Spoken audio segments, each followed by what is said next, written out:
Don, how big is this matchup in your eyes? How big? Yeah. I mean, it's a big game, but it's not like, it's not like, it's going to make or break us. It's a great one to have. It's a great one just in the whole scheme of our league and nationally, just beating a top 10 team in the country. Don, would you say your matchups with Mississippi State, have they been like a heavyweight fight with both teams looking to land haymakers, or is it a case where you have to be a little more careful and dance and jab and move a little bit? Well, I think with us, probably both of us, we're swinging for the fence. We're swinging to, knock each other out. It's very, very competitive. It's a battle of wills. I think the game will be won. I would say broken plays, rebounding.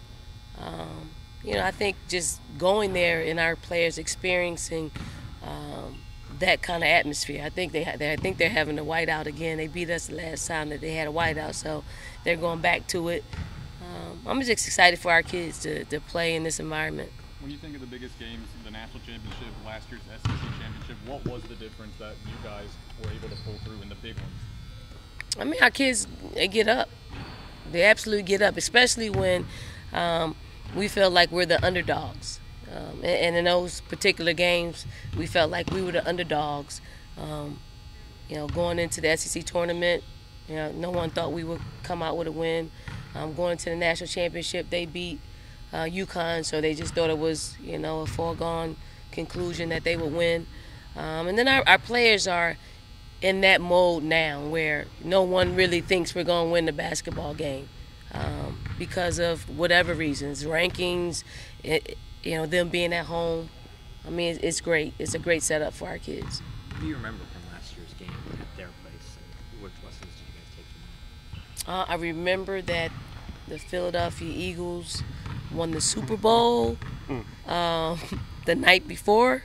It was a great environment. Our players really enjoyed it. It was a hard place to, hear play calls. It was great, but for 3 quarters we had them on the ropes, and then that last quarter we had some mental breakdowns. And when you have it in that environment at their place,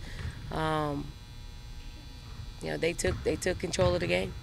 At the SEC tournament last year, you guys had a lot of success getting McCowan in foul trouble. Is that something that you can kind of carry over into this year? We certainly have to, make her play on both sides of the ball, whether that's her blocking shots. We're going to attack her. We're going to try to, do what we need to do to eliminate her production. The more minutes that she's on the floor, I mean, she's a really hard guard for anybody in the country. So, we got to go at her, though. Don, this program's so famous for their attendance, but last year they obviously had a sold-out arena. How have you seen their fan base grow in the last 5 to 10 years? I mean, it's growing. It's grown like ours have.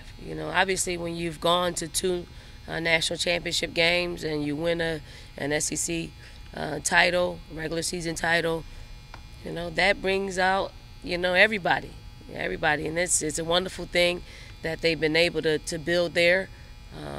And we look forward to going down and being a part of that environment.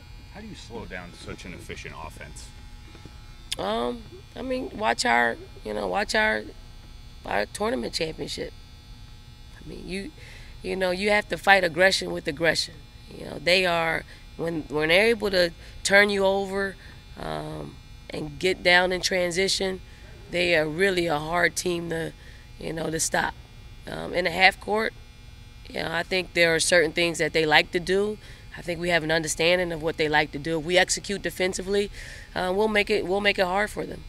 How do you game plan for a player like Chloe, baby, who's takes that 3 spot? Was a big player that kind of go inside as well. Oh, she's easy to game plan for. You take a 3-point shot, make her to us. I mean, we just run her off the 3-point line. She's not as, she can't hurt you as much if she's 2-ing you versus 3-ing you. So McCowan, ask me that. That's a much tougher question. But they got key players at different spots, and he does a good job at putting his players in positions to score where their strengths are. So it should be a good chess match. What about Howard? You talked about the importance of rebounding in this game. She's a lead She's an elite rebounder. Her and McCollum are, great rebounders.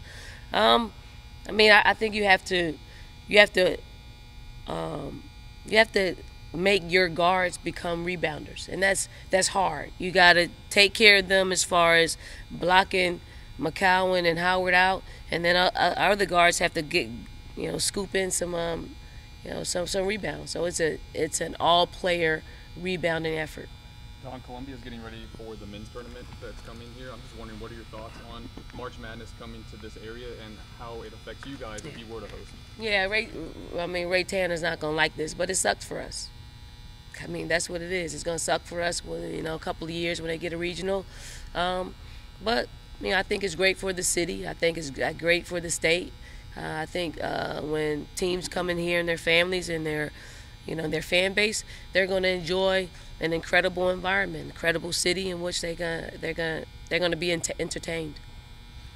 Gearing up for Mississippi State, do you ever, just because it's Mississippi State, do you ever think back at, to that national championship win when you see them on the schedule, or this week when you're getting ready for the Bulldogs?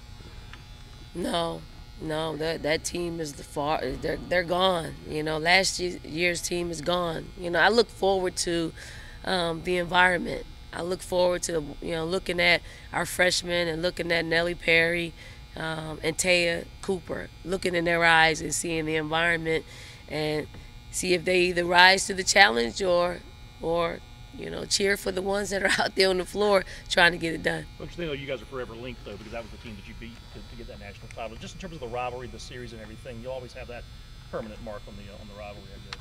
Oh, we do. I think we've had their number, over the past years. So I think psychologically, I know they'll be thinking about those particular games, but coming into this game, I think they probably they're licking their chops because we don't have someone that was a big part of us winning those games, Asia Wilson. But when you think, because we don't have Asia Wilson, that is an easy win, you're setting yourself up, because there's a lot of, the cupboards aren't bare. I think we got some players that are finally gelling and at a place in which they have some cohesion and we're healthy. So I like our chances. Does it get easier for you as a coach going back to these places again and revisiting where you played and different things and growing through it, and then how do you comfort your kids or their first time experiences? Well, I don't want to comfort them. It is what it is. You gotta throw them out there for them to experience, because I don't think it's gonna be any different. They have their program growing and established, so that's the environment that we're gonna face when we go down there. I want it to be the worst situation that they've ever been in, so they'll learn from it. So no other arena will be as intimidating.